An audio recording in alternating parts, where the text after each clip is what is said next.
waxay tilmaami karaan wadankaasi inuu yahay wadan si fiican u socda deynta ama laga deyn karo ama deynta dib looga dhigi karo ama lacag kale la siin karo la caawin karo waxay iyagu yiraahdaan baa adduunku shaqaynaya hay'adda lacagta caalamku saasay tahay marka warqad baan la saxanay warqadaan la saxanay maanta imtixaan weyn buu ahaa September bay marnoo yimaadeen September markii inoo yimaadeen waxyaalo badan baa waligeed ka dhiman maanta laakiin 5 maalmood ayaan halkan wada joognay arbacadii laga soo bilaabo ilaa maanta soo gabagabooday wixii aan ku heshiinay oo ahaa dhowr iyo 20 qodob oo maamul wanaaga lacagta iyo corruption ko la tiro ay 1 iyo 2 ka yihiin ayaan mid walba isku taagnay steedii bilowday dawladani joogtay wixii ay samaysay waxa ay sharafa inaan ku sheego inay mid walba ku qanceen wixii ay arkeen anagu waxaan u sheegnayna ma aha waa system naga dhaxeeya jiro ay ka eegayaan ya wixii na soo galay si habkay noo soo galeen inuu habsan banaan ahaa siday ku baxeen halkay mareen reportkii laga keenay wixii oo dhan baa laga shaqeynay 5 maalmood marka waxaan noo soo dhamaaday maanta in aan ku guuleysanay oo ay yiraahdeen Soomaaliya arintii looga baahnaa way sameeyeen dad fara badan baa isla sameyn kari maayaan ya anaga waxa naga go'aanay inaan sameyn kareen wax bini aadan sameyn karin miya jiraade waa sameyn karaa waa isdhegatireen marka hore waa isdhegamarineen marka shirku taas ku saabsan waxyaabaha aad ku heshiiseen ee maanta la hubiyo aad ku guuleysteen maxaa kamid aha waxa kamid ah lacagta ku soo gasha hal lagu yimaado macnaheedu yahay halkay ka soo gashay meel san banaan oo sax ah noqoto halkay soo gashay meel sax ah oo account-kaaga aan ahayn account-ka dawladda soo gasho sida u baxayso hal la ogaado waa one waxa kale oo kamid ah lacagta Soomaalida dawladdu ururiso inay wasaaradda maaliyadda kali ururiso oo aanay wasaarad waliba waxay doonto iska ururin oo aan company waliba wuxuu doono iska ururin dawladda Soomaaliya inay ururiso marka kambaniyadii waxa ururin jiray waa inagii kala wada wareegnay dawladda meela hay'adaha dawladda qaar ururin jiray waa kala wareegnay taasina iyadana waxay noqotay wax wanaagsan waxa kamid ah in qof ku shaqeeya oo soo shaqeeyay bil iyo in ka badan aan mushaar la'aan ya taasina iyadana waxay noqotay mid sax ah oo aan ma garanaysa waxa kamid ah in account-yada sida loo maamulaya ay noqoto si la isla wada yaqaano taasina sax bay noqotay waxa kamid ah wax walba dalkaas soo galaaba account-ka dawladda ku soo dhaco waxa kale oo kamid ah qof walba lacag la siinayaaba inuu account yeesho oo aan inta kiish lacag lagu qaado in meel la fariisto aanu dabeetana groupkii igu yeero intii timaadana si inta kale wuxuu dooro ku furay taasina iyadana waxyaalo fara badan oo dhowr iyo 20 qodob oo saas oo kala ya ayaa ku jiray waxaan ku guuleysanay inaan imtixaankii baasnay heshiiskan dhinacna ka soo baxday maxaa dalka macna leh ugu fadhiya oo shay karta oo dadka Soomaaliya la wadaag karta laba arrimood ayaa ka soo baxaya midi waxa weeye in dalka Soomaaliya lagu kalsoonaan karo oo waxa qabta la ilaahay qaban karaan oo waxba xadina ay joojin karaan oo system loogu tala galay adduunka ay ku shaqeyn karaan taas waa koow waana tan ugu weyn anaga ya in anagu isku filaan karo inaan run sheegi karo inaan tuugada joojin karo inaan wax walba sida sax ah u sameyn karo inay maanta noo qiraan international community oo yiraahdaan yes Somalia can do it inay yiraahdaan taas waa koow talabaad inaan jidkii ku dhacnay si fiican ugu dhacnay afiskii deemaha la nagu leeyahay taasina waa guul weyn tasaddexaad jidkii waan ku dhacnay haddaba waxaan doonaynaa kharash baan u baahanahay caawin baan u baahanahay marka haddaad dad lagu kalsoonaan kara noqotay haddaad jidkiina ku dhacday haddii halka ka horeysaana tahay sida qaamaha lagaaga deyn lahay ya de inta ka horeysa in lacag lagu dhiibo oo lagu aamino oo systemkeena wax soo geliyo ay iyadana guul weyn saddexda arrimood oo ay ugu fiican tahay tan oranaysa waa la aaminsan yahay ayaa ka faa'iiday waxaa jirta wadanka in lagu leeyahay deemo fara badan suurtagal ma ahan in maalgashi uu ka dhaco wadankan ama horumarin dhanka dhaqaalaha laga sameeyo arinta deymaha in dalka laga cafiyo rajo aad ka leedihiin maxay tahay horta waxa weeye qorshaha cafiska deynta iyo adduunka ku soo biirku waxa weeye adigoo buur fulay oo kale ya buur fulay waliba cagaagan ya waa arin adag weeyaan buurtii gunteedii oo dhammaan soo dhammaynay ilaa kugta fikta sare inaan u baxnaan rabnaa si loogu baxayana waxa weeye inaan waxaa maanta aanu ku heshiinay dadkaas ku socon transparency-ga daahfurnaanta maamulka lacagta la wanaagsan qof walba uu xaq u leeyahay helo waxaanu xaq u leenahay xaq ma lihid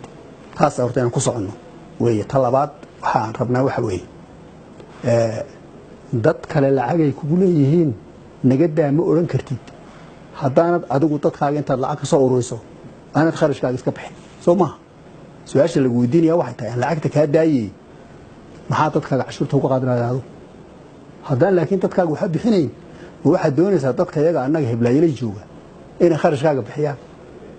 dee wax soconaya maaha logic weeyaan marka waxaan wadnoo kale waxa weeye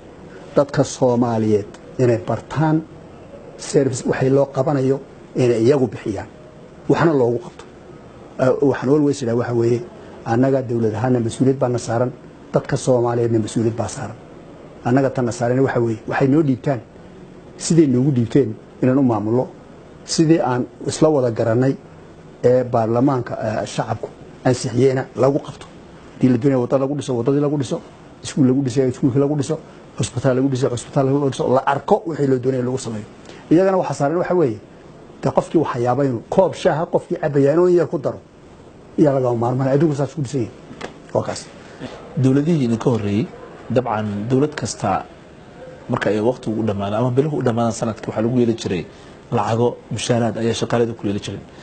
maxaad uga duwantahay adigu dawladahan oo hadda aad qabateen waxay uga duwantahay cid lacag lagu ma jirto cid lacag nagu lihi maanta يعني waxa jiri kara oo qof amaan soo shaqo tagin ama aan account furan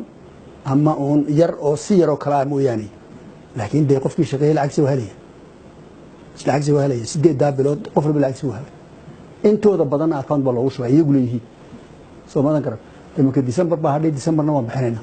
marka sanadka sideed bilood ee meesha aan joognaa 9 bilood iyo waxay mooyaane qof walba lacag soo helay waxa deyna waxabay ka mid tahay warqadan aan saxnayaan kula SMP baa leeyahay ayaa ka mid tahay inaan deyn lagu yeelo ya system kay halka ka eegayaan in deyn lagu leeyahay kale waan ka dhacaynaa hadii wax la nagu yeelo mana aqbalayna naga lafteed mushaarana la naguma yeelan doono hadii ilaahayna yiraahdo la naguma yeelan doono marka waa arrin guul oo aan gaadhnay weey ya arrin guul aan gaadhnay ayay tahay marka waa kaas waa fiicana aad baan fiicana dabcan cashuuru waxay kamid yihiin waxyaabaha kaba shaqada dawladda iyo guud ahaanba dalka in dawladnimadu si wanaagsan u shaqeyso goormaad cashuurahaas bilaabaysan waasa kuwa hadda aad qaadaan cashuurada waa la qaadaa oo qaar kastamka lagu qaada baa jira dadku waxay soo dejiyaan kastam baa laga qaadaa cashuuraha intooda badan noo dhiman yihiin waa kuwa beriga cashuuraha beriga dalkuna waxa ku dhisan yahay inta badan waa cashuuraha beriga halkaas lacag istaala halkan wax yar laga soo dejiyay Mumbai marka wax laga qaaday maarta cashuuraha waa bilaabaynaa waanan bilownay si degdegana waanu bilaabaynaayo annaga iyo dadka Soomaaliyeed inaan wada sheekaysan dhaweey ya inuu wax dhacna ma rabno shaki badan baa dadka ku jira sas baa ku jira ya wadadan cashuur bixin muddo dheer marka isbarasha loo baahan yahay waxa lagu falay laga dhaadheeyaa loo baahan yahay sidii ay u barteen in wax laga xoogo inaan ahayn baan loo baahan yahay inay dalka aan wada dhisno ayaa loo baahan yahay ya inay aaminaan baa loo baahan yahay ya inaan qof walba waxooga haystaba laga xoogay ee ay tahay qof walba intuu hayo intuu ka bixin karaya la ogaanaya horta qofku waa inuu noolaadaa soo moog qofku waa inuu noolaadaayo aan dhibaataynin dhaqaalaha aan hoosta gelin dad wax walba cashuur ku qaadaysa dhaqaalaha hoosta gelaya maar wax dhaqaalaha ay kubciya ya ayaa la doonaya waxna lagu qabto qofkana wax badan yeelay oo wixii yaraa la soo ururiyo wuxuu noqonaya ya marka bilowgeedu waa noo soo socdaa muxuu ahaa budgetkan 2018 kana 2018 kana waa noogu jiraan sharciguna wuu jiraa oo sharci waxaan ahayn waxba lagu qaadi maayo ya arrinta ku saabsan miisaaniyadda markaan ka hadlayno arrinta ku saabsan miisaaniyadda kale markaan ka hadlayno 70% waxaad ku salayseen dakhliga gudaha laga helo miisaaniyadda sanadkan sidee arrintaas ku suurtagelay bal noo faahfaahay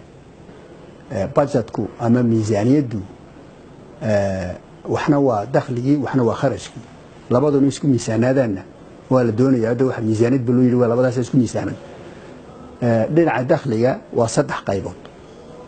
mid waxa weeye waxa cashuurta ururiso adigu ya midna waxa weeye mashaariicda adduunyadu keento oo World Bank iyo African Development Bank iyo Islamic Bank iyo kuwaas keena waa mashaariic weeyo dalka oo dhan bay mashaariic iyo way garab socdaan midna waxa weeye kharashka joogtada ah haddii aad dakhligaagu bixin kari waayo kab baa la yiraahdaa kabkaas oo meel ka imanaya saddexdaa weeyaan waxaan markaa doonaynaa anagu in lacagta inaga soo baxaysa dakhliga gudaha ka soo baxaya inuu sii bato oo kabka layna siinaya baa meesha ka baxo